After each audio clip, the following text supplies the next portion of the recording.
In the last couple of years, there's been something of a surge of Japanese visual novels and titles on the Steam store.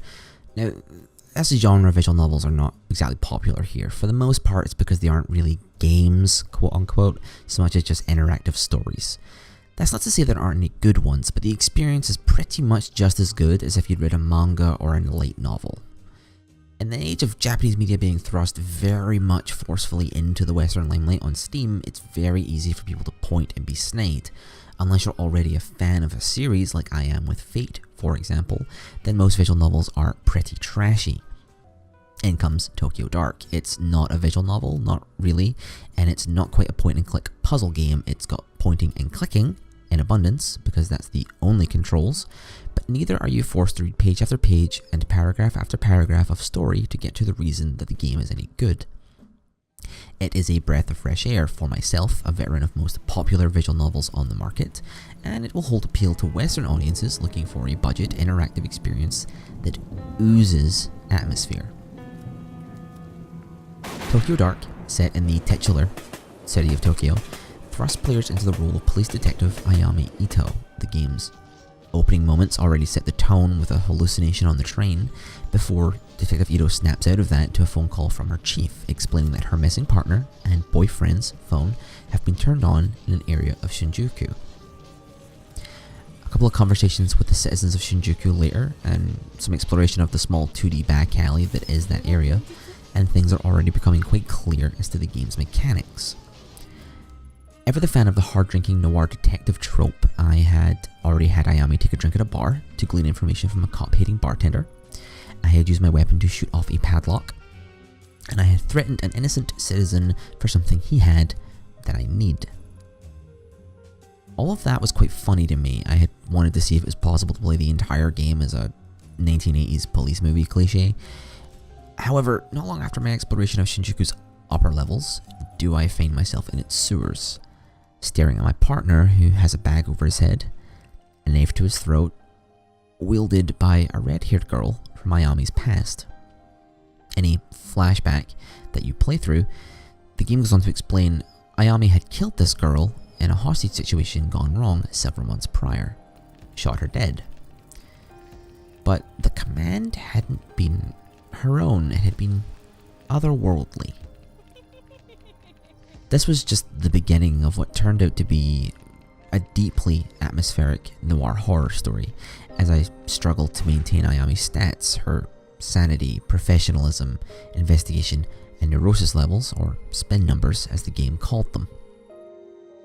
My first playthrough of Tokyo Dark, I played Ayami as a relentless investigator, shunned by the department following her partner's death and her subsequent breakdown, and with no proof that some dead girl had been responsible as she'd gotten away, Ayami, under my control, became obsessed with finding the girl with the red hair. I didn't have my badge, but I hadn't turned in my gun, and I had already stolen evidence from lockup, so I set out on the warpath, intent on finding out the clearly supernatural reasonings behind Ayami's declining mental state, her hallucinations, and the girl who killed her partner. At game's end, Ayami had truly snapped. I had held a fellow detective at gunpoint inside the police station, and came this close to shooting and killing an innocent civilian. I had uncovered more than just a story of noir horror, but of the occult and the rough, horrible childhood of the girl with the red hair. I ended Tokyo Dark having earned revenge for my partner's death, but I had left our protagonist's life in tatters. She was a wanted fugitive, and her mental state was in no better condition than it had been before. Then the credits rolled, and a New Game Plus option taunted me on the main menu. I now know, having checked, that there are 11 endings to Tokyo Dark.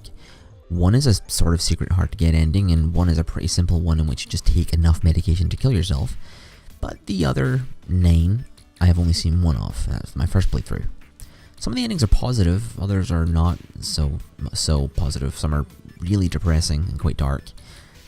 But the story explained in playthrough 1 is elaborated upon in subsequent New Game Plus playthroughs.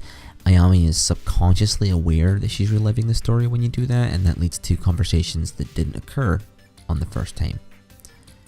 New dialogue options also expand on characters in the game, and at a base level, your knowledge of upcoming events, coupled with the new ability to save on an area load, means you can explore her options with regards to her stats, and also see what your interactions with the citizens of Tokyo can be. To say Tokyo Dark gripped me more than a standard visual novel would be an understatement. It's a moving, breathing video game. Don't get me wrong, it is completely 100% a video game.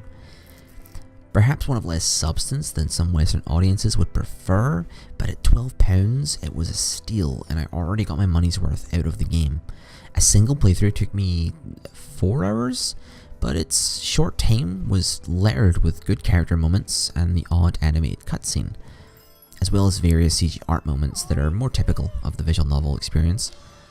The art style overall was effective and often somber, reflecting the mood of the story around me, coupled with a soundtrack that, whilst it would blow me away and I wouldn't listen to any of it, outside of playing the game, it was atmospheric and it fit the environment, and it was very, very well put together. The relatively small cast of characters are given just enough time to make you understand them and begin to make concise, reasoned choices as to your interactions. At no point either does the experience become too anime. While some characters may fill 1 or 2 major anime tropes, the writing remained clear and almost Western in feel. Probably because the localization was crafted parallel to the Japanese version. The devs are essentially an English guy living in Japan and his Japanese wife. On reflection, I found Tokyo Dark sits in the same list as Valhalla, the cyberpunk bartending visual novel-esque experience from Sukeban. Both experiences took the strength of the Japanese visual novel format, the emphasis on strong story, amongst others, and simply told those stories without putting it all down in writing so that you weren't reading a book. For a game that I bought on a whim, I have found myself surprised beyond belief at Tokyo Dark.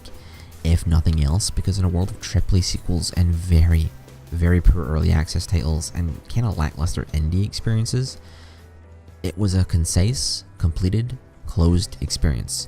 Like opening a book or playing a visual novel, it had a beginning and an end, and the journey between those 2 points was enjoyable at every step.